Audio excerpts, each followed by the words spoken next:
வழியில் நினைத்து நான் ஒரு காரியத்தை நான் உங்களுக்கு சொல்ல விரும்புகிறேன்.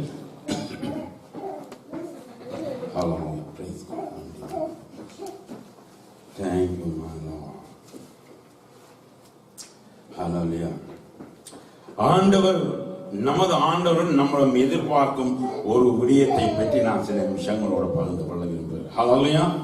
ஆண்டவர் எங்களிடமிருந்து சில காரியங்களை எதிர்பார்க்க வேண்டும். ஏனென்றால் கர்த்தர் எங்களை ஒரு நோக்கத்தோடு இந்த உலகத்தில் உண்டாக்கியிருக்கிறார். ஹல்லேலூயா. நமது தேவன் யார், நமது இறைவன் யார் என்று நாம் பார்க்கும் பொழுது பிரியமானே 1 கொரிந்தியர் நீங்கள் 8ஆம் அதிகாரம் 5ஆம் வசனத்தை நீங்க எடுத்து பார்த்தீங்கன்னா, நமது ஆண்டவர் வானத்தையும் பூமியையும் உண்டாக்கிய தேவர்கள் எனப்படுகிறவர் அநேகர் உண்டு. நல்லா தெரியும், எத்தனையோ ரிலிஜன் இருக்கு, எத்தனையோ தேவர்கள், இந்த சமயத்துல எத்தனையோ தேவர்கள். ஹல்லேலூயா. அப்படி உண்டு. இப்படி அநேக தேவர்களும் அநேக கர்த்தர்களும் உண்டாயிருந்தாலும் நம்முடைய தேவன் ஒரே, அதாவது தேவர்கள் அநேக கர்த்தர்கள் உண்டாயிருந்தாலும் பிதாவாகிய தேவன் ஒருவர், அவராலே சகலமும் உண்டாக்கப்பட்டிருக்கிறது. ஹல்லேலூயா. அடுத்தது, அவருக்கென்று நாமும் உண்டாக்கப்பட்டிருக்கிறோம். ஹல்லேலூயா. சோ நாங்கள் இந்த உலகத்துல உண்டாக்கப்பட்டது கர்த்தருக்காக. ஆமென். சில இடங்கள்ல சில கேட்டா நீங்க சரியான பதில் சொல்லணும், அதுக்காக தான் நான் சொல்றேன். நாங்கள் கர்த்தருக்காக சிருஷ்டிக்கப்பட்டிருக்கிறோம். அந்த அடுத்த பகுதியை நீங்க பாத்தீங்கன்னா, அவருக்கென்று இயேசு கிறிஸ்து என்னும் ஒரு கர்த்தர் நமக்கு உண்டு. ஹல்லேலூயா.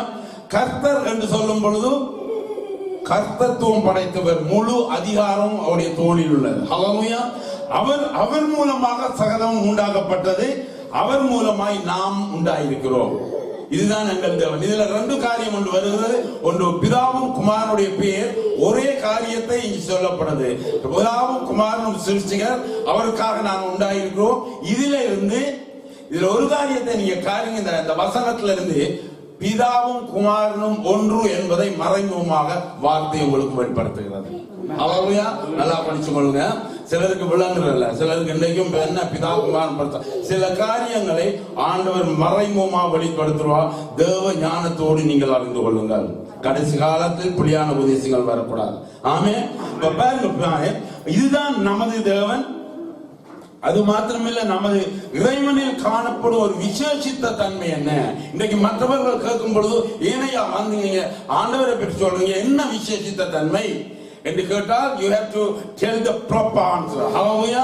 அவர்களுக்கு சரியான மறுமொழி சொல்லணும். நமது தேவன் யார், அதுல விசேஷித்த அம்சம் என்ன என்பது காண்பிக்கிறதுக்கு யாத்ராம் 20ஆம் அதிகாரம் 2ஆம் வசனத்தை நீங்க எடுத்து பார்த்தீர்களானால், யாத்ராம் 20ஆம் அதிகாரம் 2ஆம் வசனம், உன்னை அடிமைத்தன வீடாகிய எகிப்து தேசத்திலிருந்து புறப்பட பண்ணின உண்டவனாகிய கர்த்தர் நானே. ஹல்லேலூயா. அப்ப பாருங்கள், இந்த வசனத்தை நீங்க எது பாத்தீங்கன்னா, யார் உங்களுடைய தேவன் என்றால், எல்லா தேவர்களும் இருக்கு, நான் நேரத்தோட சொன்னேன். ஆனா நம்முடைய தேவன் விசேஷித்த தேவன்.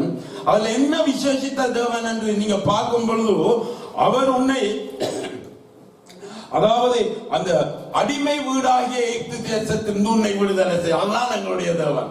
ஹல்லேலூயா.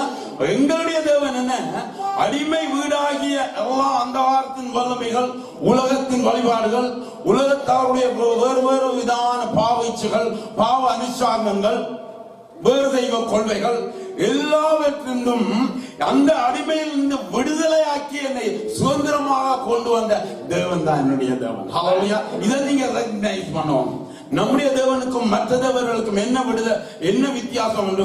என்னுடைய தேவன் எல்லா பாவங்களும் உலக காரியங்களும் எகிப்து ஜனங்களை பற்றி சொல்லப்படும் இதில் அது வந்து உலக அனுஷ்டானங்கள், அந்நிய தேவர்கள், அநேக தேவர்கள், அதாவது சிருஷ்டிப்புகள், எல்லா அந்த சிருஷ்டிப்புகளை தான் கடவுள் தேவன் அந்த பாதையை கொடுத்தார். ஆமென்.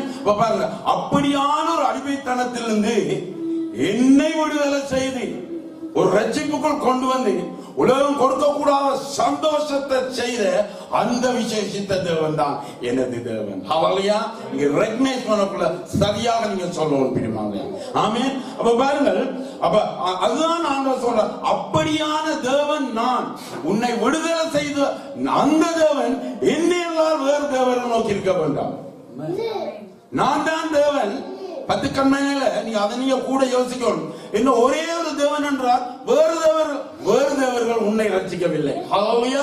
எகிப்து தேசத்தை அடிமைப்படுத்தி நீ வேதனை பண்ணி அவர்கள் உனக்கு பின்னாலே எவ்வளவு வேதனையை கொடுத்து கொண்ட அந்த வேதனையிலிருந்து விடுதலை செய்த உனது தேவன் நான். ஆனபடியா இனிமேல் என்ன உனக்கு வேறு தேவர்கள் இல்லை.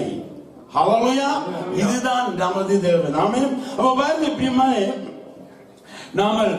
நாம் உண்மையாக ஆண்டவர் நம்மளை விடுதலை செய்து மாத்திரமல்ல, அவருடைய சாயலாகங்களை படைத்தார். அந்த சாயலாக ஒரு ரூபமாக படைத்தபடியால் நாங்கள் இந்த சத்ருவாதியானவனால் நாங்கள் தூர போகும் பொழுது அவர் எங்களை திரும்பவும் கட்டி சேர பண்ணினார். ஹல்லேலூயா. நீங்க வாசிச்சு பாத்தீங்கன்னா 1 கொரிந்தியர் 11ஆம் அதிகாரம் 7ஆம் வசனத்தை நீங்க எடுத்து பாருங்கள். 1 கொரிந்தியர் 11ஆம் அதிகாரம் 7ஆம் வசனம் என்ன சொல்லுதுன்னா, புருஷனானவன் தேவனுடைய சாயலும் மகிமையுமாய் இருக்கிறான். ஆமென். ஒவ்வொரு குடும்பத்திலையும் ஆண்மகன் இறைவனுடைய சாயலும் அவருடைய மகிமை. ஹல்லேலூயா. இங்க பாருங்க, நாங்கள் மகிமை உள்ளவர்கள். ஹல்லேலூயா. தேவனுடைய சாயலை பெற்றவர்கள், தேவனுடைய மகிமை உள்ள. அதே வசனத்தை நீங்க பாத்தீங்கன்னா, ஸ்திரியானவள் புருஷனுடைய மகிமையாய் இருக்கிறார். பாருங்க, இதுல புருஷனையும் கணவனையும் மகிமையையும் தரை குறைவாக சொல்ல சிலர் சொல்றாங்க, அது எனக்கு தெரியும். இதுல சொல்லுதோ இறைவனுடைய மகிமையில புருஷன் இருக்கிறான், புருஷனுடைய மகிமையில மனைவி இருக்கிறார். ஆனவழியில இறைவனுடைய மகிமையில மனைவியும் இருக்கிறார். ஹல்லேலூயா. ஒரு குடும்பத்துல ஆண்டவருடைய மகிமை கணவன் மனைக்கூடாக இருக்கும் பொழுது அந்த குழந்தைகளும் மகிமையாக பிறப்பார்கள். ஹல்லேலூயா. அந்த சந்ததி கர்த்தருடைய சந்ததி, அது மகிமையின் சந்ததியாக ஆண்டவர் தெரிந்து கொண்டார். பிரியமானவர்களே, அவரை போல நாமளும் மாற வேண்டும் என்றுதான் ஆண்டவர் எப்பொழுதும் எதிர்பார்க்கிறார். அவரை போல நாம இருக்கணும். அவரங்களை விடுதலை செய்தவர் என்னத்துக்கு என்றால், ஆதியில் ஆதாமுக்கு கொடுத்த அந்த மகிமை நாங்கள் திரும்பவும் பெற்றுக் கொள்ள வேணும். ஆதாம் அந்த மகிமையை இழந்து விட்டான். நான் உங்களுக்கு சொன்னேன், ஆதாம் இந்த உலகம் முழுவதையும் ஆண்டு கொள்ளும்படி என்றால், ஜஸ்ட் இமேஜின், நான் உங்களுக்கு நேரத்தோட சொல்லியிருப்பேன், அந்த அவ்வளவு உலகத்தையும் இந்த ஒரே நெட்டுக்குள்ளாக நீங்க பார்க்க கூடும் என்றால், அந்த ஆதாமுக்கும் அந்த உலகம் முழுவதையும் ஆண்டு கொள்ளக்கூடிய அந்த தேவ மகிமையை ஆண்டவர் கொடுத்திருப்பாரா, கொடுத்திருக்க மாட்டாரா? அது உங்களுக்கு வெளிப்பாடாக சொல்லவில்லை, ஆனால் நீங்கள் ஆவியில் உணர்ந்து கொள்ள வேண்டும். அதே ஆதாமுடைய மகிமையை இன்றைக்கு கணவன் மனைவி குழந்தை கூடாக தெய்வம் எங்களுக்கு தர வல்லமையுள்ளாக தந்து கொண்டிருக்கிறார், இனியும் தர போறார். ஹல்லேலூயா. கைகளை தட்டி ஒரு விஷயம் கர்த்தருக்கு நன்றி செலுத்துக பிரியமானவர்களே. ஹல்லேலூயா. அவரை போல நாம் மாற வேண்டும் என்று கர்த்தர் எதிர்பார்க்கிறார். ஹல்லேலூயா. மத்தேயு 5ஆம் அதிகாரம் 48ஆம் வசனத்தை நீங்க எடுத்து பார்த்தீங்கன்னா, பரலோகத்தில் இருக்கிற உங்கள் பிதா பூரண சத்குருராய் இருக்கிறது போல நீங்களும் பூரண சத்குருராக இருங்கள். ஹல்லேலூயா. பாருங்க, ஆண்டவர் என்ன சொல்றாருன்னா, பாருங்க, பிலிப்பிடம் ஆண்டவர் இயேசுவாமி சொல்றார், பிலிப்பு ஆண்டவரிடம் கேட்ட, ஆண்டவரே நாங்க பிதாவை பார்க்கணும், அப்படித்தானே, நாங்க தகப்பனை பார்ப்பதா அவர் சொன்னார். பிலிப்புவே, உலகாலம் உன்னோட நான் சுத்திட்டேன், உன்னோட உறங்குறேன், உன்னோட செல்லுகிறேன், இனி நீ பிதாவை காணவில்லையா? என்னை கண்டவர் பிதாவை கண்டார். ஹல்லேலூயா. அப்ப பிதா குமாரனில் பூரணமாக செயல்படுகிறார், பூரணமாக வெளிப்படுகிறார். ஹல்லேலூயா. பிதாவின் வெளிப்பாடு குமாரனில் இருக்கிறது. அந்த ஆண்டவர் நான் சொல்லுகிறார், பிதா பூரண சத்குருவாக இருக்க விரும்பினா நீங்களும் அதை போல பூரண சத்குரு, அதாவது ஃபுல் மெச்சூரிட்டியா இருக்கணும். ஹல்லேலூயா. இங்க முழுமையா ஒருவரும் உங்களுக்கு குற்றம் சொல்லக்கூடாது, ஒருவரும் உங்களுக்கு பிழை சொல்ல பாருங்க. இன்னைக்கு யாரும் பிழை விட்ட ஒன்றும் கிடைக்க மாட்டாங்க. ஈவன் நீங்க ஒரு கொம்பல் கூட கொம்பல் வேலைக்குள்ள நீங்க தட்டு அப்படி கிறிஸ்டியன்ஸும் பத்தியா டூயிங் அப்படிதான் இல்லையா? ஏண்டா கிறிஸ்தவர்கள் நல்லவர்கள் என்று உலகம் யாருது. ஹல்லேலூயா. அப்படியா ஆண்டவர் சொல்றார், நான் பூரணராக இருக்கிறது போல நீங்களும் பூரணராக இருக்க வேண்டும் என்று கர்த்தர் விரும்புகிறார். ஆமென். பாருங்க பிரியமானே, நமது ஆண்டவரை போல நாம் சத்குணராக, ஒரு பூரணராக, சத்குண பூரணராக நாங்கள் இருக்க வேண்டுமானால் அதில் என்ன தடை என்பதை நான் சில காரியங்களை சொல்ல வேண்டும். ஏன் தடை? நான் எல்லாருக்கும் ஆண்டவரை போல இருக்க விருப்பமாக இருப்பேன் இல்லையா? ஒரு மேய்ச்சி மற்றவங்க கூட சொல்லக்கூடாது நமக்கு. ஹல்லேலூயா. அப்படி எல்லாருக்கும் அது விருப்பம். ஆனபடினால் அதுக்கு முக்கியமா இருக்கிற தடையை நான் சொல்லி இந்த செய்தியை முடிக்க விரும்புகிறேன். ஹல்லேலூயா. அப்ப பாருங்க, யாக்கோபு 3ஆம் அதிகாரம் 2ஆம் வசனம் நாம் சொல்லுகிறது, நாம் அநேக விஷயங்களில் தவறுகிறோம். ஒருவன் சொல் தவறாதவனானால் அவன் பூரண புருஷனும் தன் சரீரம் முழுவதையும் கடிவாளத்திலே அடக்கி கூடியவனாயிருக்கிறார். அப்ப பாருங்கள், அந்த பத்வா சொல்ற அநேக விஷயங்கள் நாங்க தவறுகிறோம், அநேக காரியங்கள் நாங்க தவறுகிறோம். ஆனால் ஒருவன் சொல் தவறாதவனானால் அவன் பூர்ண புருஷனும் அவனுடைய சரீரம் முழுவதையும் அவனுடைய ஆக்டிவிட்டிஸ் எல்லாவற்றையும் கண்ட்ரோல் பண்ணக்கூடியதாக. ஹல்லேலூயா. பாருங்க, முக்கியமா அந்த வசனத்துல என்ன சொல்லப்படுறா, பூர்ண சர்க்குலா இருக்கிறதுக்கு நாங்கள் எங்களுடைய சொல் தவறுவது என்று சொல்லும்போது கர்த்தர் விரும்பாததை பேசுவது.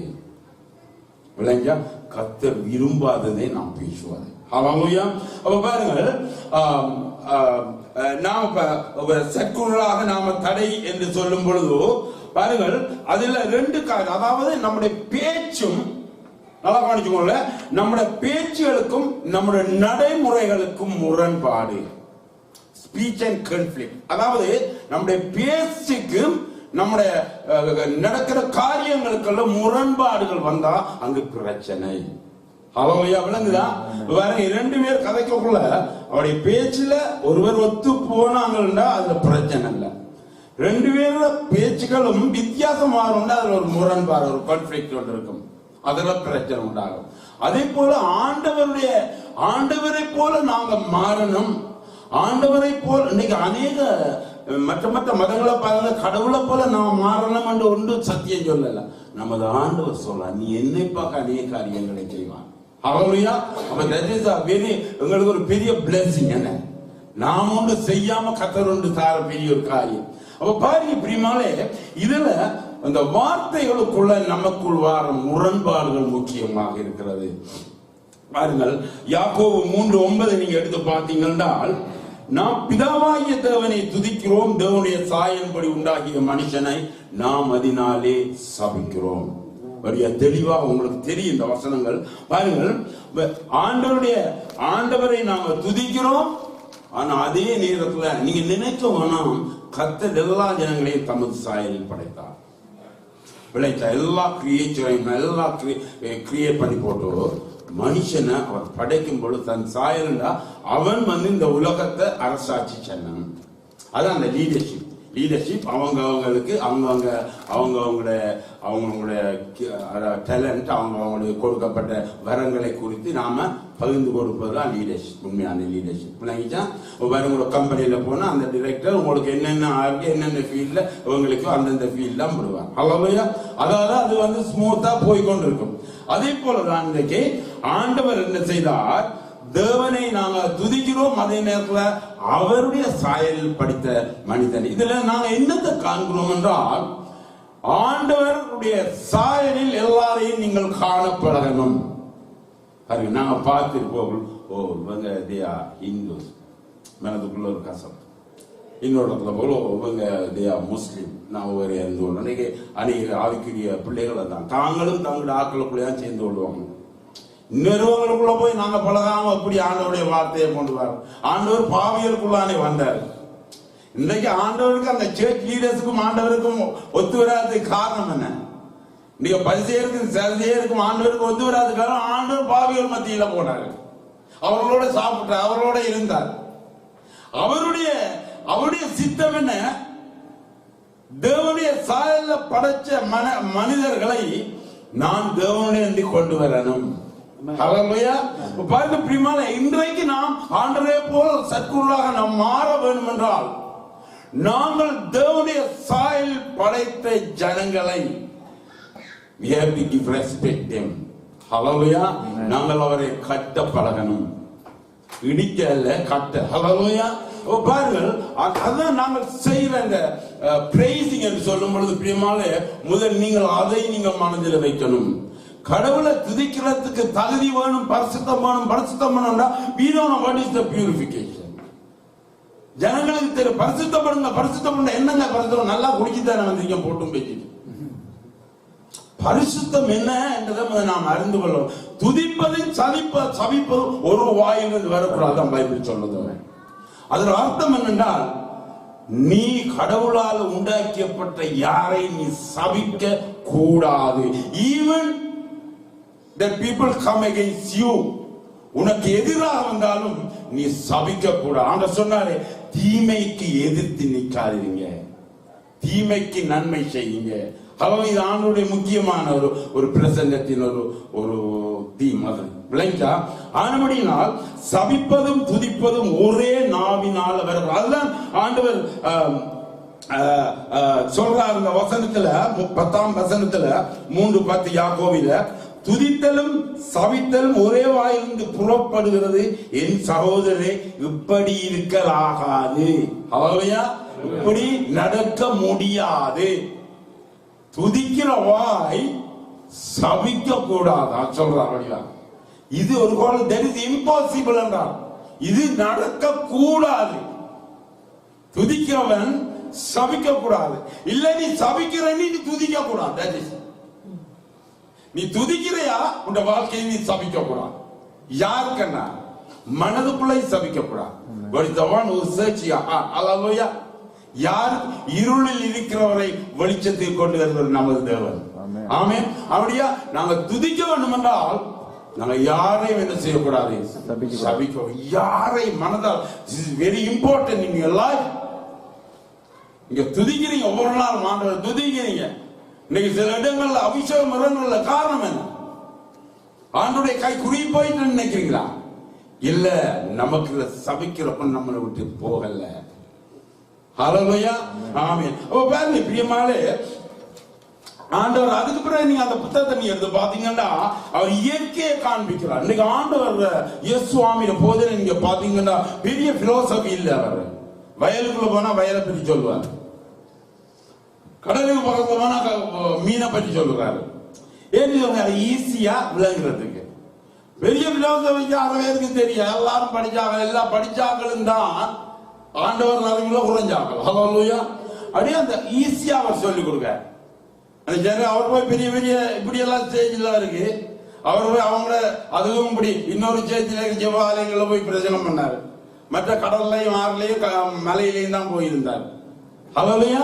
அப்ப பாருங்க பெருமாளே, அவர் அந்த அதே அவர்களுக்கு அவர்கள் ஒன்று அந்த இயற்கையை அவர்களுக்கு விளங்கும், அல்லது அந்த சந்தர்ப்பங்களில் அவர்கள் அவைகளை சந்திக்கும் பொழுது ஞாபகப்படுத்தும். ஹல்லேலூயா. இன்றைக்கு ஆண்டவருடைய வார்த்தைகளை நாங்கள் என்ன செய்கிறோம், எடுத்து வீடுகளில் வைக்கிறோம். ஆனா ஒரு நாள் வாசிக்கிறத தெரியுமா? நாங்க அது சும்மா மற்றவர்கள் பார்க்கறதுக்கு வைக்கிறோம். ஹல்லேலூயா. நீங்க வாசிக்கலாம். ஹல்லேலூயா. ஆமென்.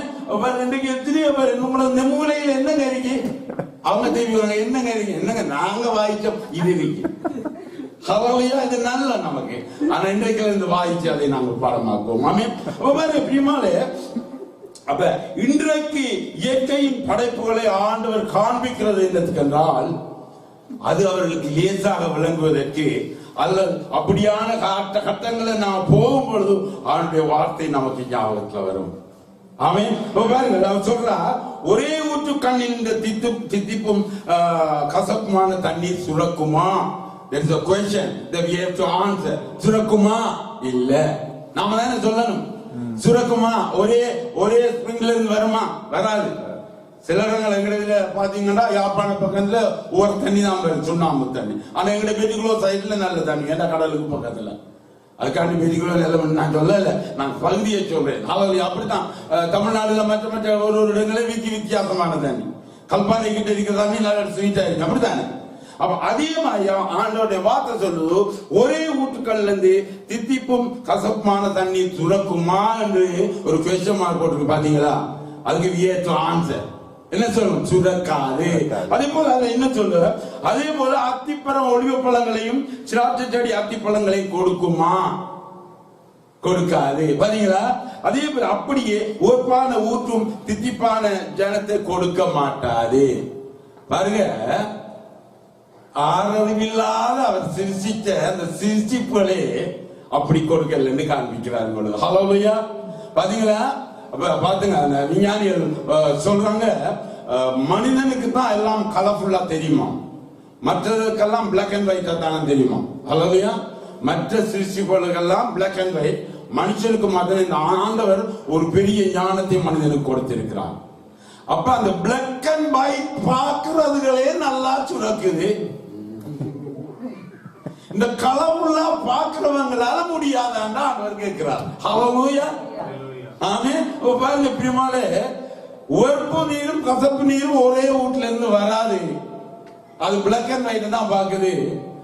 ஆனா உங்களுக்கு நான் பெரிய அறிவை கொடுத்து ஞானத்தை கொடுத்து உங்களுக்கு எப்படி துதிப்பும் சபிப்பும் உடைய வாயிலிருந்து வர முடியுமா என்று ஆண்டவர் கேட்கிறார். ஹல்லேலூயா. அப்ப பாருங்க பிரியமானே, இது முக்கியமாக கர்த்தர் நமக்கு யாக்கோபு மூலமாக வெளிப்படுத்தின வசனம்.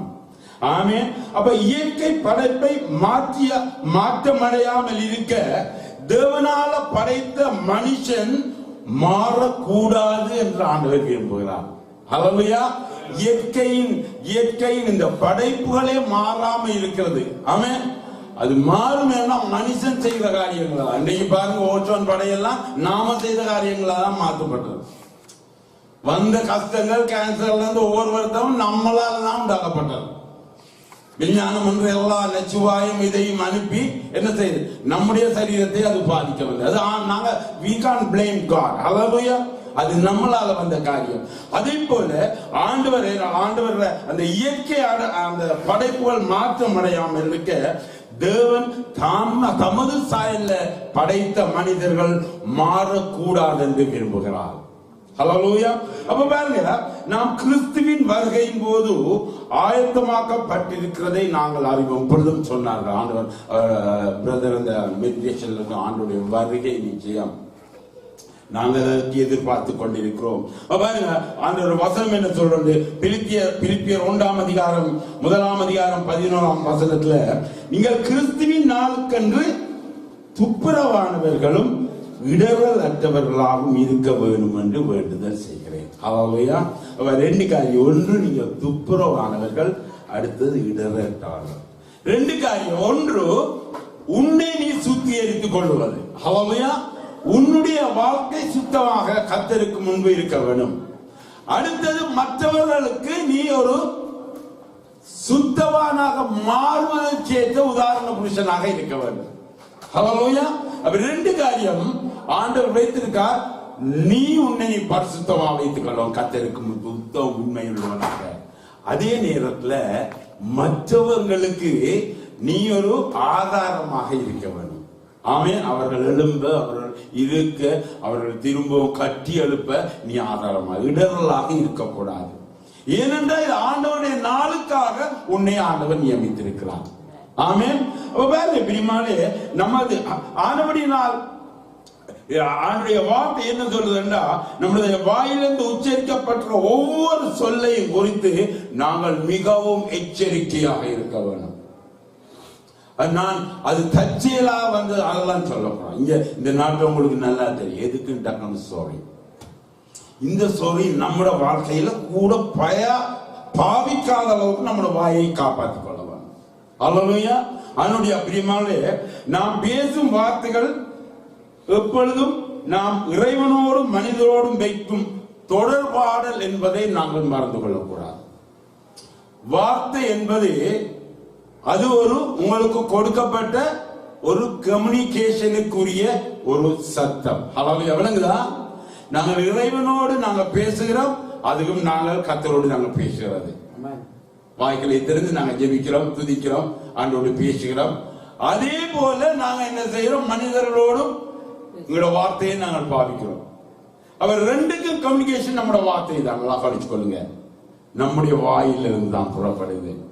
அப்ப நீங்க ஆண்டவரை நீங்க துதிக்கிறீங்க, ஜெபிக்கிறீங்க, அவரோடு பேசுறீங்க, இதே வாயைத்தான் நீங்க மற்றவங்களோட. இதுக்கு ஆண்டவர் எங்களுக்கு படைத்தார். அதுக்காக கெட்ட வார்த்தைகள் ஒன்று உங்களோட வாயிலிருந்து வர வேண்டாம். அதாவது எந்த ஈவில் ஸ்பீச் நமக்கு வரக்கூடாது. நல்ல வார்த்தைகள் அநேக இங்க பாத்தீங்கன்னா அநேக காரியங்களை சொல்லி இருக்கிறாங்க. ஹல்லேலூயா. நல்லா படிச்சுங்க பிரியமானே. எங்களுடைய வாயின் சொல்லுகள், எங்களுடைய நாவின் வார்த்தைகள் முக்கியமாக ஆண்டவர் தம்மோடு இருக்கிற தொடர்புக்கும் நம் மக்களோடு வைக்கிற தொடர்புக்கும் ஆண்டவர் எங்களுக்கு படைத்திருக்கிறார். ஹல்லேலூயா. ஒரு நாளைக்கு நீங்க நாக்கால கதையாம இருந்து பாருங்க. ஏழுமா சிலருக்கு கதையா மண்டையே வெடிச்சுன்னு சொல்லுவாங்க. ஹல்லேலூயா. சிலர் நீங்க சத்தப்படாம இருங்கன்னா தலையே வெடிச்சுங்க. எதனால கதைக்கிறோம் பொருளாங்கல்ல, ஏன்னா மற்றவரை வெறுப்பாக கூட கதைக்கிறது போல. ஹல்லேலூயா. அப்ப பாருங்க பிரியமானே, அப்ப நாங்கள் சிலரை நீங்க பாருங்க, இந்த நாக்க பாத்தீங்களா என்ன வடிவ ஆண்டவர் வச்சுக்க பாத்தீங்களா? நாக்க போல ஒரு வரிசை வச்ச ஒரு வேலிய ஆண்டவர் வேறொன்றை அடைக்கல. பாத்தீங்களா? பாத்தீங்களா? சிலருக்கு 32 கால் வச்சிருக்காரு, சிலருக்கு 40-42 கால் வச்சிருக்காரு. கூட கழிப்பாங்க தெரியல. ஹல்லேலூயா. அதையும் தாண்டி நாக்க கடிச்சிட்டு ஆள்றாங்களும் இருக்காங்க. ஆமென். பாருங்க பிரியமா, அவ்வளவு தூரம் ஆண்டவர் அதுக்குள்ள வைத்திருக்கிறார். பாதுகாப்பா. ஹல்லேலூயா. அது உனக்கு ருசி தர. ஆமென்.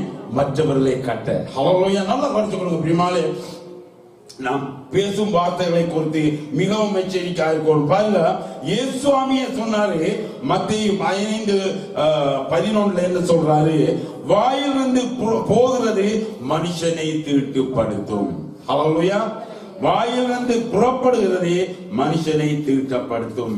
விளைஞ்ச பெருமாளே பாருங்க, வாயிலிருந்து புறப்படுவது மனிதனை தீட்டுப்படுத்தும் என்றால், தீட்டு என்றால் குற்றம், குற்றம் என்றால் குற்றத்துக்குரியது தண்டனை.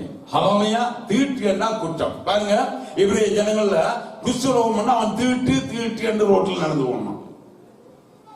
அவர்கள் தீட்டு என்றதை சமூகத்திலிருந்து தள்ளி வச்சிருவாங்க. குஷ்டரோகம் என்றா அத புறம்பா இல்லை ஒரு டென்ட்ல போட்டுருவாங்க. ஜனத்துக்கு புறம்பே இருந்த அவன் இரவையில ஒரு நாளும் வெளிச்சத்தை அடிச்சுட்டு அவன் தீட்டு தீட்டு போக எல்லாரும் கதவை பூட்டிடுவான். தனியே போறது அவர் தனியே தெரியும். நான் அவங்கள பெருசா சொல்லல. அந்த தீட்டு என்ற அர்த்தத்தை பைபிள்ல நீங்க காண்கிறீங்க. தீட்டு என்றா நீங்கள் குற்றவாளி ஆகிறது. ஹல்லேலூயா. குற்றவாளி என்ற அதான் ஆண்டவருடைய வார்த்தை சொல்லுது. வாயிலிருந்து புறப்படுகிற வார்த்தைகள் உன்னை தீட்டுப்படும். அவங்க வந்து ஒரு ஒரு ஒரு என்ன ஒரு சும்மா வெளியில வேஷம் தரிச்சு வாழும் பொழுது ஆண்டவர் சொல்றாரு, நீங்க வெளியில கால கைய கழுவுறீங்க. யூதர்களுக்கு வெளியில குடும்பம் வச்சு அவங்க கால கைய கழுவி அவர் உள்ளுக்கு போகணும். சாப்பிடும் போது அது எல்லாத்தையும் கழுவி சுத்தி அடிப்பாங்க. ஆண்டவர் சொல்றாங்க, இதெல்லாம் செய்யறீங்க சரிதான், யூத மதத்துல கொஞ்சம், ஆனா உங்களுடைய இருதயம் கடவுளுக்கு தூரமாக இருக்கிறது. ஹல்லேலூயா. அனுமதியாத ஆண்டவர் சொல்றார், நீங்கள் உங்களுடைய வாயிலிருந்து புறப்படுகிறது உங்களை தீட்டுப்படுத்தும். அனுமதினா பிரியமாலே, ஒரு குடும்பத்துக்குள்ள அல்லது சபைக்குள்ள அல்லது ஒரு சமூகத்துக்குள்ள நாங்கள் வருவதற்கு நமது அதாவது சமூகத்துக்குள்ள நாம் பிரச்சனை வார்த்தை காரணம் என்றால் நம்முடைய நாவை நாங்கள் சரியாக காப்பாற்றிக் கொள்ளாதது. இதை பாருங்க, சில இடங்கள்ல சில கம்பெனி நீங்க பார்த்தா சிலரோட கலைக்க மாட்டாங்க. ஏன்னா அவங்களோட கதை சரியில்லை. மற்றவங்களை கெண்டம் பண்ணுவோம்னா மற்றவங்கள ரெண்டம் பண்ணுவாங்க, ரெண்டம் பண்ணுவாங்க, மற்றவங்களை பகுதி மற்றவங்க, அதாவது மற்றவங்களை பரியாசம் பண்ணுகிறதும் கத்தை விரும்பாத காரியம். மற்றவன் ஜனங்களுக்குள்ள பரியாசம் பண்ணுவதும் அவனோட மனநிலை எப்படி இருப்பது என்று நாங்கள் நினைப்பதில்லை. நாங்க 4 பேரோட சேர்ந்து சிரிக்கிட்டு போயிடுவோம். சிலர் அப்படியாக மனமுடைந்து தற்கொலை செய்தவர்களும் உண்டு. ஹல்லேலூயா. அதப்புறம் அதான் அந்த சங்கீதம் ஒண்ணுல சொல்ற, பரியாசக்காரன் உட்கார இடத்துல நீ உட்காராதே. நமக்கு அது பெரிய பாவமா தெரியல. அதுவும் நம்முடைய வாயிலிருந்து வாரதுதான். மற்றவங்களை ரன் டவுன் பண்ற, மற்றவங்களை கேலி செய்யற, அது ஒரு பகுதியா எடுக்கிற, அது ஒரு காட்சியமா எடுக்கிற, அது 4 பேர் சிரிச்சா மற்றவங்களை இனிமே கண்டம் பண்ற, அவனை சமூகத்துக்குள்ள அதபடி தள்ளுற. That is bad. Hallelujah. அது எங்களுக்கு தெரியாமல் நாங்க செய்யறது பிரியமானே. அதுபடிதான் அந்த வார்த்தை என்ன சொல்றோம்னா, நாங்கள் இந்த மற்றவங்களை பிரச்சனை வாரத்துக்கு காரணம் தான். நீதிமொழிகள் 26ஆம் அதிகாரம் 20ஆம் வசனத்தை நீங்க எடுத்து பார்த்தீங்கன்னா, விறகில்லாமல் நெருப்பு அவியும், கோல் சொல்லுகிறவரை இல்லாமல் சண்டை அடங்கும். ஆமென். பாருங்க, இந்த கோல் சொல்லுகிறவர்கள் என்றது அது ஒரு வகையான சொல்லு. சில இடங்கள்ல போய் நாங்க ப்ரொமோஷன் எடுக்கிறது மற்றவங்களை போய் சொல்லுவோம். தெரிஞ்சுங்களா, அப்படி செய்யறான், அவன் அப்படி செய்யறான், உனக்கு ஆண்டு வச்சுவான், நீ அவனை போய் திருத்தலாம். இன்னைக்கு ஆண்டுடைய பிள்ளைய வச்சுவான், பஸ்ஸிட்ட போய் சொல்லுவான், இது நல்லமா வேங்க செய்யறதால எனக்கு அது பிரச்சனை, அந்த பிரச்சனை அவனே போய் திருத்தலாமே. ஆமா இல்லையா? சரி, அதால நமக்கு நல்ல பேர் எடுக்க பாக்குற கர்த்தர் நம்மை பார்த்து கொண்டிருக்கிறார். ஹல்லேலூயா. சில இடங்கள்ல நாங்க போய் சில இடங்கள்ல சர்ச்சுகள்ல வந்து சில காரியங்கள்ல ஒரு கிஃப்ட்ல குறைஞ்ச அவனை கொஞ்சம் என்கரேஜ் பண்ணலாம அவனுக்கு முன்னுக்கு நாம பெரிய எக்ஸ்ட்ரீமா போகக்குள்ள அவனுடைய ஊழியத்தை கொஞ்சம் தடையா இருக்கிறது நாம தடையா இருக்கிறோம். ஹல்லேலூயா. விளங்குதான் நான் சொல்றேன். சில இடங்களில் சேர்ச்சில் வர பிரச்சனை எல்லாம் தான். ஹல்லேலூயா. அவனவனுக்கு கொடுத்த ஊழியர்களை அவனவன் பார்த்துக் கொள்ளவன். ஹல்லேலூயா. மற்றவனுக்காக நாம ஜெபிக்கணும். பாருங்க, இதுகளெல்லாம் பிரியமானே எங்களுக்கு அதான் கோல் சொல்வது என்று சொல்லும் பொழுது இன்னொருவரிடம் மற்றவரிடம் போய் சொல்லுவது, இதை ஆண்டவர் விரும்புவதில்லை. இது பெரிய பெரிய பிரச்சனைகள். இன்னைக்கு அநேக குடும்பங்கள்ல சபைகள்ல நான் வேலை செய்யும் இடங்கள்ல பிரச்சனை உண்டாக்குவது நாங்கள் மற்றவர்களை பற்றி குறை கூறுவது. இதுதான் ஆண்டவர் சொல்றார், என்னை போல நீ மகிமையடைய தடை இதுதான் நோக்கம். இது நமக்கு பெரிய காரியம் இல்லை. நான் போய் ஏகே எடுத்து சொல்றேன், மற்றவங்களை கொள்ளையடிக்கிறல்ல. ஆனா இது எங்களுக்குள்ளே இருந்து ஒரு புல்லுருவி எப்படி ஒரு மரத்தை கொன்று, உங்களுக்கு தெரியுமா? அவங்களுக்கு சில மரங்கள்ல சில படந்து போய் அது என்ன செய்யும், மெல்ல மெல்ல போய் அதை மெல்ல மெல்ல சாப்பிடும். ஒரு கொஞ்ச காலத்துல அது அப்படியே உள்ளுக்கு ஒரு இது மாதிரி வந்து அது செத்து போயிடும் மரம். அதுபோல நம்முடைய வாழ்க்கையில் இது இருக்கிறது. ஹல்லேலூயா. பாருங்க, நீதிமொழிகள் 18ஆம் அதிகாரம் 8ஆம் வசனத்தை நீங்க பாத்தீங்கன்னா, கோல்காரனுடைய வார்த்தைகள் விளையாட்டு போல இருக்கும், ஆனாலும் அவை உள்ளத்துக்குள் தைக்கும். பாத்தீங்களா? சும்மா நாங்க சில காரியங்களை சும்மா பகுதியா சொல்லிட்டு போயிடுவோம். ஆனா அதால பாதிக்கப்பட்டவன் அவருடைய வாழ்க்கையிலே அவன் எழும்பி பிரகாசிக்கிறதுக்கு தடையா இருக்கும். அவனுக்குள்ளே அது ஒரு டிஸ்கரேஜ் மைண்ட் ஒன்று. நாங்கள் எப்படி செய்ய எனக்கு இயலாதானே, அதை யாராலும் டாக்டராலையும் தெரியாது. ஹாஸ்பிட்டலுக்கு கொண்டு போய் மனோ வைத்தியம் வந்தா நீங்க டாக்டராலையும் கொண்டு போயலாம். அந்நிய சைக்காலஜிஸ்டே அவருக்கு தெரியாது எப்படி உங்களுக்கு செய்ய வேணும். நீங்க ஆவிக்குரிய பிள்ளைகள், அவர் வெளியில இருக்கிற டாக்டர், அவருக்கு தெரியும் அவங்கள என்ன செய்ய வேணும். ஹல்லேலூயா. அப்ப பாருங்க பிரியமானே, அப்படியான காரியங்கள் மற்றவங்களுடைய மனதை தைப்பதற்கு நாம் கதைக்க கூடாது. ஹல்லேலூயா. அப்ப பாருங்க, நாம் பரலோகம் செல்வதா அல்லது பாதாளம் செல்வதா என்பதை நமது வார்த்தைகள் மூலம் தெரிவு செய்யும் அதிகாரத்தை கர்த்தர் நமக்கு தந்திருக்கிறார். ஆமென். நாம் பரலோகம் செல்வதா அல்லது பூலோகம் செய்வதா? ஆண்டவர் ஸ்டார்ட்ல நீங்க பாருங்க, நன்மை தீமை அறிகிற மரத்தையும் கொடுத்து ஒரு ஜீவ விருட்சத்தை நாட்டார். கவனிச்சீங்களா? இஸ்ரவேல் ஜனங்களுக்கு கொடுத்த சட்டங்கள் சொன்னா, இதை நீ செய்த ஆசீர்வதிக்கப்படா, இதை நீ செய்த சபிக்கப்படும் சொன்னாரு இல்லையா? அந்த நேற்றும் இன்றும் என்றும் மாறாத தேவன் தான் இன்றைக்கும் அதே போலதான் நமக்கு சொல்றார். அவர் அவருடைய பேச்சுகளில் அவர் மாறுவதில்லை. ஹல்லேலூயா. அப்ப பாருங்க, நீதிமொழிகள் 18:21 நீங்க பாத்தீங்கன்னா அவங்களுக்கு தெரிந்த வசனம், மரணமும் ஜீவனும் நாவின் அதிகாரத்தில் இருக்கு. அதில் பிரியப்படுபவர்கள் அதன் கனியை புசிப்பார்கள். ஆண்டவர் உங்களுக்கு அதிகாரம் தந்திருக்கிறார். ஹல்லேலூயா. அந்த அதிகாரத்தை நாங்க துஷ்பிரயோகம் பண்ணக்கூடாது. அது எங்களுக்கு ரெண்டு காரியத்தை காண்பிக்கும். ஒன்று நரகலோகத்துக்கு, ஒன்று ஜீவன் உள்ள தேசத்துக்கு. அது ஆண்டவர் எங்களை சுயாதீனத்துக்கு என்று படைத்தார். நம்மளோட கையை கால வாய கட்டி வைக்கலவர். அவர் சுயாதீனத்துக்கு படைத்தார். ஆனால் எப்பொழுதும் அவர் என்ன செய்தார்? எப்பொழுதும் இரண்டு காரியங்கள் உங்களுக்கு முன் வைக்கிறார். அதில் நீங்க தெரிந்து கொள்வது உங்களுக்கு கிடைக்கும். ஹல்லேலூயா. நான் ஊழியம் செய்கிறது அது கர்த்தருடைய ஊழியம். இந்த தனிப்பட்ட வாழ்க்கையில் ஆண்டவர் என்னை விசாரிப்பார். இந்த தனிப்பட்ட ஒரு வாழ்க்கைங்க, அதுல கர்த்தர் வாசிப்பார். ஆண்டவர் எனக்கு தந்த அந்த சுயாதீனத்தில் ஆண்டவர் காண்பிப்பார். இன்னைக்கு அநேக இடங்கள்ல நினைக்கலாம், ஊழியக்காரர்கள் பிரச்சனை, ஊழியக்காரன் ஊழியம் கர்த்தருடைய, that belong to God. நான் செய்கிற ஊழியம் கர்த்தருடையது. இந்த தனிப்பட்ட வாழ்க்கையில கர்த்தர் எனக்கு நியாயம் விசாரிப்பார். நல்ல ஞாபகத்தில் வச்சுக்கொள்ளுங்க. ஹல்லேலூயா. அப்படியே நமக்கு கடவுள் கொடுத்த காரியங்கள் இருக்கு, வேலை இருக்கு, குடும்பம் இருக்கு. ஆனா தனிப்பட்ட முறையில ஒவ்வொருவருக்கும் உங்களுக்கு நியாய தீர்ப்பு இருக்கிறது. ஆமென். அதனுடைய அப்படியே நாங்கள் நாவிலிருந்து கர்த்தர் விரும்பாத வார்த்தைகள் வருவதற்கு நாம் என்ன செய்யலாம் என்று நான் யோசிப்போம்.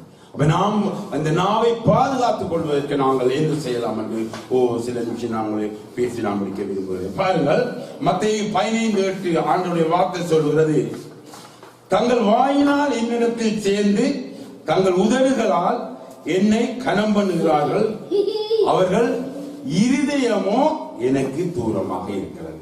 அதான் கவனிச்சு கொள்ளுங்க. ஆண்டவருடைய இயேசு சுவாமி சொல்றார், தங்களுடைய வாயினால் என்னோட சேர்ந்து எனக்கு கனம் பண்ணுகிறார்கள், ஆனால் அவருடைய இருதயமோ என்ன செய்வது? தூரமாக இருக்கிறது. அந்த வசனத்தை நீங்க என்னத்தை காண்கிறீங்கன்னா, ஆண்டவர் வெளிப்படுது என்றால் உடைய இருதயத்தில் உள்ளதான் நீ வாயால பேசணும். That is a reality life. ஹல்லேலூயா. உள்ளதை உள்ளதென்றும் இல்லாத இல்லைன்னு சொல்லணும். ஆண்டவர் சொல்றாரு, உண்ட வாயினா நீ என்ன துதிக்கிற சரி, ஆனா உண்ட இருதயம் எனக்கு தூரமா இருக்க ஆண்டவர் பேசினார். ஆமென். காணும் அப்படிங்கம்மா பெரிய காரியம் நீங்க அடிச்சு விழுத்த வேலை. ஆண்டவர் எத்திக்ஸ சரியா நீங்க நடத்துவீங்கன்னா உங்க வாழ்க்கையில கர்த்தருக்கு பிரியமான பிள்ளைகளா மாறுவீங்க. ஹல்லேலூயா. ஆண்டவருடைய பெரிய காரியங்களை நீங்க செய்யணும். ஆண்டவர் எதிர்பார்க்கல. நீ சின்ன காரியங்களை பெரிய நான் வரும்பொழுது கர்த்தர் பெரிய காரியங்கள் உயர்த்துவார். ஹல்லேலூயா. அப்ப பாருங்க, அப்ப ஆண்டுடைய வார்த்தை என்னடா உங்களுக்கு சொல்லுகிறது? அதாவது உன்னுடைய இருதயம் உன்னுடைய வாய் பேச்சுக்கு முக்கியமான காரியம். ஹல்லேலூயா. உன்னுடைய அடித்தளம் உன்னுடைய இருதயம் தான். வாயில வர பேச்சுக்கெல்லாம் விளைச்ச பிரியமாலே. அப்ப இந்த இருதயம் எங்களுக்கு முக்கியம். இருதயத்துல தான் எல்லா சிந்தனைகளும் எண்ணங்களும் ஒரு டிசிஷன் எல்லாம் நீங்க எடுக்கிறீங்க. ஹல்லேலூயா. கண்ணு கூடாக போய் இருதயத்துல தியானிச்சு வெளிப்படுது உங்களோட ஐம்புலங்களினால. விசேஷமா வாய் தான் மற்றவங்களோட கம்யூனிகேட் பண்றது. நல்லா கவனிச்சுக்கொள்ளும். அதான் ஆண்டவர் சொன்னார், இந்த ஜனங்கள் என்னோட வந்து எல்லாம் தெரியுறாங்க, ஆனா உங்களுடைய இருதயம் எனக்கு, அதாவது மாய்மாலமான வாழ்க்கை. இந்த அநேக ஆண்டோடைய பிள்ளைகள் கூட மாய்மாலமான வாழ்க்கை செய்யறபடியாத்தான் இந்த வசனம் புதிய ஏற்பாட்டுல சபைக்குள்ள எழுதப்பட்டிருக்கிறது. ஹல்லேலூயா. நல்லா கவனிச்சுக்கொள்ளுங்க. இது புதிய காலத்துக்கு முதல் சபை ஆயத்தப்படுத்த முதல் ஆண்டவர் சீஷர்களுக்கும் மற்றவர்களுக்கும் சொன்ன வார்த்தை. ஹல்லேலூயா. அப்ப பாருங்க பிரியமானே, கர்த்தர் நமது ஆண்டவர் எப்பொழுதும் நம்முடைய இருதயத்தை ஆராய்ந்து பார்க்கிற ஒரு தேவனாக இருக்கிறார். மனுஷன் முகத்தை பார்க்கிறார், கர்த்தரோ எங்களுடைய இருதயத்தை ஆராய்ந்து பார்க்கிறவர். பாருங்கள், எரேமியா 17ஆம் அதிகாரம் 9ஆம் 10ஆம் வசனத்தை நீங்க எடுத்து பார்த்தீங்கன்னா, எல்லாவற்றை பார்க்கிலும் இருதயமே திருக்குள்ளது. பாத்தீங்களா? திருக்குள்ளது என்றால் நல்லா எங்களை என்ன சொல்லலாம், இமிட்டேட் பண்ணி வாழ்.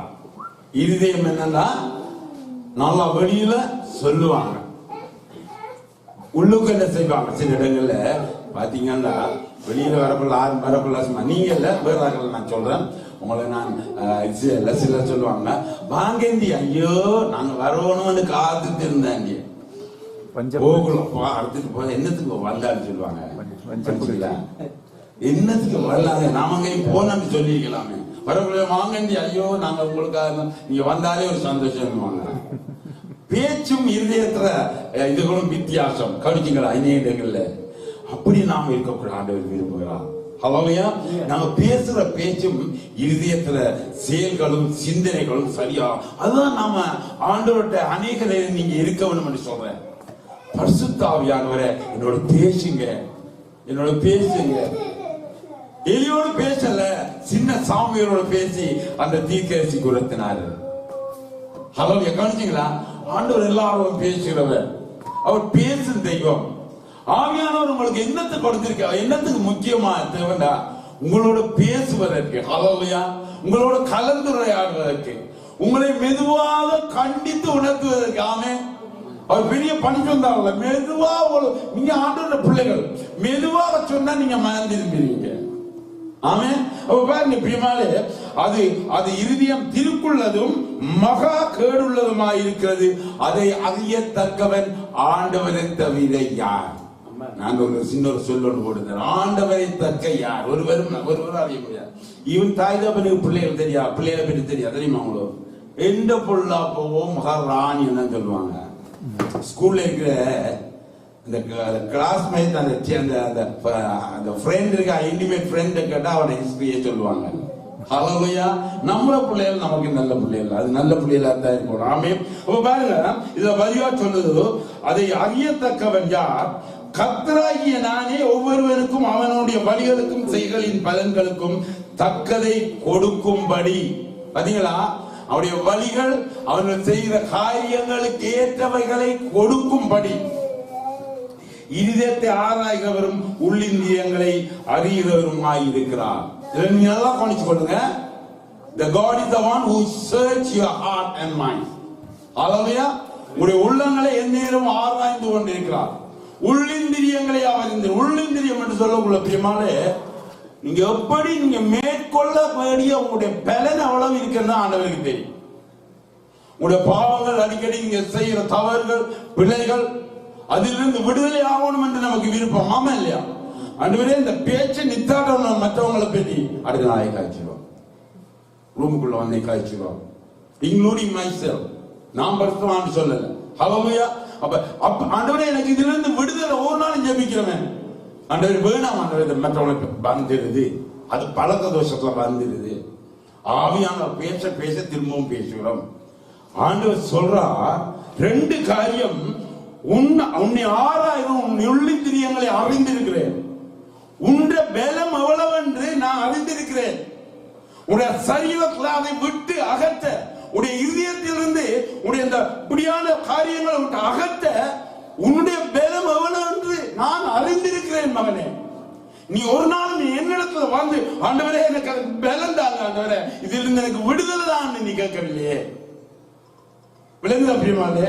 கேட்கவில்லை. ஆண்டவரே எனக்கு வேண்டாம் என்று சொல்றான். எனக்கு பலம் தாங்க ஆண்டவரே, இதுல பலவீனமா இருக்க ஆண்டவரே, உண்மை போல ஒரு பூர்வமா வரணுமே ஆண்டவரே. நான் அப்படி நீ கேட்கும் பொழுது கர்த்தர் உன் உள்ளிந்திரியங்களை ஆராய்ந்து பார்க்கிறவர், உனக்கு பலம் தர வல்லம் உள்ளவர். சத்துவம் இல்லாதவனுக்கு சத்துவம் கொடுக்கிறதவன் நமது தேவன் பிரியமானவர்கள். ஹல்லேலூயா. ஆண்டவரே, ஆண்டவரை முழு இதயத்தோடும் அவரை நாங்கள் முழுமையாக எங்களை ஒப்பு கொடுத்து, ஆண்டவரே எனக்கு பலம் தாங்கன்னு சொல்லுங்க. மற்றவங்களுக்காக ஜெபிக்கிற நல்லம், குடும்பங்களுக்காக ஜெபிக்கிற நல்லம், மற்றவங்க ரசிக்கப்படணும்னு சொல்லிக்கணும். ஆனால் உனக்குள்ள இருக்கிறதை நீ கண்டுகொள்ளணுமே. நமக்கும் ஆண்டவருக்கும் இருக்கிற முரண்பாடை நாம் அறிந்து கொள்ளணுமே. ஆண்டவர்கிட்ட கேட்கும் பொழுது எரேமியா 29:13 நீங்க எடுத்து பாத்தீங்கன்னா, உங்கள் முழு இருதயத்தோடும் என்னை தேடினீர்களானால் என்னை தேடுகையில் கண்டுபிடிப்பீர்கள். ஹல்லேலூயா. ஆண்டவர் உங்களுக்கு பக்கத்துல இருக்கார், உங்களுக்குள்ளதான் இருக்காரு. நீங்க தேடுவது என்று சொல்றா, நீங்க ஆண்டவரை தேடுவது இல்ல, ஆண்டவரோடு நீங்க சம்பாதிப்பது. உங்களுக்கு என்ன தேவைன்னு அவர்கிட்ட சொல்லுறது. நல்ல கார் வேணும் தான், வீடு வேணும் தான், நல்ல குழந்தைகள் வேணும் தான். உங்க வாழ்க்கை சிதறடிச்சு போகுது மகனே மாலே. ஆண்டவரே, எந்த வாழ்க்கை ஆட்சி படவன் பண்ற ஆண்டவரே, எந்த பலவீனங்கள்ல இங்க வேணும் ஆண்டவரே. Lord I need you Lord அப்படி சொல்லுங்க. எனக்கு இந்த பலவீனம் உங்களுக்குள்ள ரெண்டு பேருக்கு தான் தெரியும். உங்களுடைய இதயம் உங்களுக்கும் ஆண்டவருக்கு தான் தெரியும். ஹல்லேலூயா. நீங்க கம்யூனிகேட் பண்ற ஆண்டவர் தான். ஆண்டவரே, எந்த பலவீனத்தை நீங்க அறிஞ்சிருக்க ஆண்டவரே, ஆண்டவரா எனக்கு பலம் தாங்க. சத்துவம் இல்லாத சத்துவம் கொடுக்கிற தேவன் நமது தேவன். ஹல்லேலூயா. அப்ப பாருங்க, ஆண்டவர் நமக்கு தந்திருக்கும் விசேஷ வாக்குத்தத்தத்தை நான் வாசிக்கிறேன். எரேமியா 31:33. அந்நாட்களுக்கு பிற்பாடு நான் இஸ்ரவேல் குடும்பத்தோட பண்ண போகிற உடன்படிக்கையாவது, நான் என் நியாயப்பிரமாணத்தை அவர்கள் உள்ளத்தில் வைப்பேன். நல்லா கவனிச்சுக்கோங்க. ஆண்டவருடைய வார்த்தைகளை உங்கள் உள்ளத்தில் அவர் வைப்பார். அதை அவர்கள் இருதயத்திலே எழுதி, நான் அவர்கள் தேவனாயிருப்பேன், அவர்கள் என் ஜனமாயிருப்பார்கள். ஹல்லேலூயா. அப்ப பாருங்க பிரியமானே, உங்களுடைய இருதய பலகையில் ஆண்டவர் தம்முடைய வார்த்தைகளை எழுதி வைக்கிறார். ஏனென்றால் நீங்கள் அதை உற்று பார்த்து நடப்பதற்கு. ஹல்லேலூயா. பரிசுத்த ஆவியானவர் அதை உங்களுக்கு ஞாபகப்படுத்தி கொண்டிருப்பார். உங்களுக்கு நல்லா பைபிள் தெரியும். ஆமா இல்லையா? நல்லா தெரியும், ஒரு நாள் வாசிக்கிறீங்க. ஆமே. ஆனால் அதை நாங்கள் இருதயத்துல உற்று பார்க்க வேண்டியவர்களா இருக்கிறோம். ஆவியானவர் சொல்லும் பொழுது உற்று பார்க்கிறவங்க பரிசுத்த ஆவியானவர் தாங்க முதல் தந்த. மற்ற காரியங்கள் பிறகுதான்.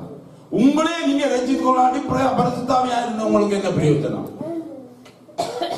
ஹல்லேலூயா. உங்களுக்கு கிடைக்கிற, உங்களுக்குள்ள இருக்கிறவர் உலகத்தை விட பெரியவர். ஆமென். அவர்தான் உங்களுக்கு எல்லாம் அபிஷேகம், உங்களோட பிரசன்னம் எல்லாம் அவர் தான் உங்களுக்கு. ஹல்லேலூயா. அப்ப பாருங்க, அதை எழுதி அவர்கள் தேவனாயிருப்பேன், அவர்கள் என் ஜனமாயிருப்பார்கள். ஹல்லேலூயா. எல்லாம் படிச்சுக்கொள்ள இந்த வதல ஆண்டுடைய வசனம் உடைய இருதயத்தில் எழுதி அவர் ஞாபகப்படுத்தும் பொழுது நீங்கள் ஆண்டு அதை பார்த்து உற்று நோக்கி நடக்கும் பொழுது சிலவெல்லாம் உங்களுக்கு அது ஏறாம போகும் பொழுது ஆண்டவர் உங்களுக்கு பலன் தருவார். அப்பொழுது நீங்கள் ஆண்டவருடைய ஜனமாக மாறுகிறீர்கள். ஹல்லேலூயா. அப்ப பாருங்க, பிரியமானே, இந்த சந்தர்ப்பத்தில் நாம ஒரு தீர்மானத்தை எடுக்கணும். 1 பேதுரு 2ஆம் அதிகாரம் 1-2 வசனத்தை நீங்க பாருங்கள். கர்த்தர் தயவுள்ளவர் என்பதை நீங்கள் ருசி பார்த்தது உண்டானால் சகல துர்க்குணத்தையும், சகல கபடத்தை, வஞ்சகங்களையும், பொறாமைகளையும், புறக்கூறுதல்களையும் ஒழித்து விட்டு நீங்கள் வளரும்படி புதிதாக பிறந்த குழந்தை ஆகிய திருவசனத்தில் என்னவாயிருங்கள்? வாங்கியாயிருங்கள். காணிச்சீங்களா? திருவசனமாகிய கலங்கம் இல்லாத ஞான பாத்தீங்களா? குழந்தைய நீங்க எடுத்து பாத்தீங்களா? பிறந்த குழந்தைய நீங்க பாத்தீங்களா? காணலன்னு சொல்லிடுறாங்க. நீங்களே குழந்தைய யாமே. அப்ப குழந்தைய நீங்க எப்ப அந்த குழந்தைக்கு பால் குடிக்கிறதுக்கு இடத்தை காட்டிருப்பாங்களா? அந்த குழந்தை பிறந்தோடனே தேடி பால் குடிங்க. கவனிச்சிங்களா? கவனிச்சிங்களா? அது கவனிச்சிங்களா? கவனிக்கலையா? சொல்லுங்க. அப்ப பாருங்க, குழந்தைகளுக்கு அடுத்தது நீங்க அந்த பிள்ளைக்கு அந்த புட்டி பால் எடுத்து கொண்டு போங்க. அந்த பிள்ளைய பாத்தீங்க, நீங்க அங்கங்க கழிச்சிட்டு அப்படின்னா அந்த பிள்ளை சரியா எடுத்து குடிக்கும். கவனிச்சிங்களா? அதுதான் அந்த ஆண்டவர் இதுல பவுல் காண்றான். அப்படியா அந்த குழந்தையே தேடி குடிக்குது. அப்ப அதே போல நான் ஞான பாலாகிய தேவ ஞானத்தை கொடுக்கும் பாலாகிய திருவசனத்தில் வாஞ்சியாயிருங்கள். ஹல்லேலூயா. வானுடைய வார்த்தை பாச சொல்லித்தாரு என்று வாசிக்க கூட முஸ்லிம்கள் குரான் ஓதுற மாதிரி. ஆமா, அப்படியே நாம இன்னொரு சொல்லி வாசிக்க கூடாது. பைபிள் சர்ச்சில் வந்து நீங்க வாசிக்கிறீங்க, அப்படி கேட்க கூடாங்க. சபையில கேட்க கூடாது. ஏன் கேட்கிறாங்கன்னா நாம வாசிக்காத. ஹல்லேலூயா. அது இன்னொரு சொல்லாமே நாம நடப்போம். எப்ப நீங்க ரசிக்கப்பட்டீங்களோ அன்றைக்கு நீங்க Bible தூக்கிருக்கோம். You have to spend time. எப்ப நான் ரசிக்கப்பட்டனோ என்ற வாழ்வில் அன்றையில தூக்குன பைபிள் இல்லை. எத்தனையோ பைபிள், இந்த பைபிள் எழுதின பைபிள் இந்த பிலிவர்ஸ் படிச்சுட்டாங்க. அங்க இருக்கக்கூடாது. பாஸ்டர் தாங்க வாசி. ஏன்னா அவங்க சரியா வாசிக்கிறதுல எந்த பார்ப்போம் எனக்கு தெரியாது. அவங்க வரக்குள்ள கொடுத்துட்டு வந்தேன் நான் பைபிள. ஹல்லேலூயா. பாருங்க, நான் பைபிள எப்ப ரசிக்கப்பட்டோம் அன்றைக்கு எடுத்துறது. அதுல வாஞ்சியா இருக்கணும். கடமைக்காக வாய்ச்சி போட்டு போடக்கூடாது. அங்க பஸ், ட்ரெயின், கார், ஸ்னோ அடிக்கணும், அப்படியே கொஞ்சம் வாசிப்போம். அந்த சேட்டை வைக்கக்கூடாது. நேரத்தோட அழைக்கிறாங்க. ஹல்லேலூயா. அந்த வாஞ்சியாகிட்டு நாம் அதில் வாஞ்சியாக வைக்கணும். வாழ்க்கை தீர்மானம் எடுத்துக் கொள்வோம். அது மட்டுமில்லை, 1 பேதுரு 1:22 நீங்க பாருங்க. நீங்கள் மாயமற்ற சகோதர சிநேகர் உள்ளபடி ஆவியினாலே சத்தியத்துக்கு கீழ்ப்படிந்து ஆத்துமாக்களை சுத்தமாக்கி கொண்டவர்களாக சுத்த இதயத்தோடு ஒவ்வொருவருக்கொருவர் ஊக்கமாய் அன்பு கூறுங்கள். நல்லா படிச்சுக்கோ வசனத்தை. அதாவது மாயமற்ற சகோதரமாக நாம வாயில கதைக்கிறோம், இருதயத்தில் இருக்கிறது ஒன்றாக இனிமேல் இல்லாதபடி விளைஞ்சப்பியமாங்களே நாங்கள் ஆவியிலே சத்தியத்துக்கு கீழ்ப்படிந்து, அதாவது ஆண்டுடைய வார்த்தைக்கு எங்களுடைய ஆவி என்று சொல்லும் போது ஆத்துமாவை குறிக்கிறது. விளைஞ்சா அந்த ஆத்துமாவுக்கு நாங்கள் கீழ்ப்படிந்து அதில் நடந்து எங்களுடைய உள்ளான மனுஷனை நாங்கள் சுத்தமாக்கி கொள்ள வேண்டும். முதலாவது நீங்க வாங்கிய இருக்கணும் வசனத்துல. அடுத்தது அதை நீங்கள் என்ன செய்யணும்? அதை நீங்கள் வாசித்து அதுல உங்களுடைய ஆத்துமாக்களை நீங்க பலப்படுத்தி அதுக்கு பிறகு மாயமான அன்பு உண்மையான அன்பாக மாறட்டும். ஹல்லேலூயா. ஆமென். அப்ப பாருங்க, இப்படி நடந்து கொள்ளும் பொழுது பரிபூர்ணமாக மாற்றப்படுவது மட்டுமல்ல, நாம் வேண்டிக் கொள்வதை ஆண்டவர் நமக்கு தருவார். இன்னைக்கு பாருங்க, நமக்கு சிலவளை ஜெயிச்சா கிடைக்கிறதில்ல. காரணம் இது ஒரு முக்கியமான காரணம். விளைஞ்சா நான் பரிசுத்தர், என்னிடத்துல வருவங்க பரிசுத்தமா இருப்போம். பேதுருல சொல்லப்படுது. கவனிச்சீங்களா? நான் பரிசுத்தர். பரிசுத்தர்னா நீங்க அநேகருக்கு இந்த என்னன்னு சொல்லல, கர்த்தருக்கு முன்பு நீ குற்றமற்றவனாக இருப்பது. ஹல்லேலூயா. பெரிய உங்கள்ட்ட பெரிய அப்படி கழுவி இப்படி கழுவி அதெல்லாம் எதிர்பார்க்கலாம் ஆண்டவர். ஆண்டவர் சொல்றதை நீ செய்யும். ஆண்டவரை இருதயம் எப்படியோ அதை நீ அறிந்து கொள்ளும். அவருடைய இதய துடிப்பு என்னென்னத்தை சொல்லுதோ அதை நீ செய்ய தொடங்கும். அதுல முக்கியமானது நம்முடைய இருதயத்தை நாவையும் பாதுகாத்துக் கொள்ளும். அல்லேலூயா.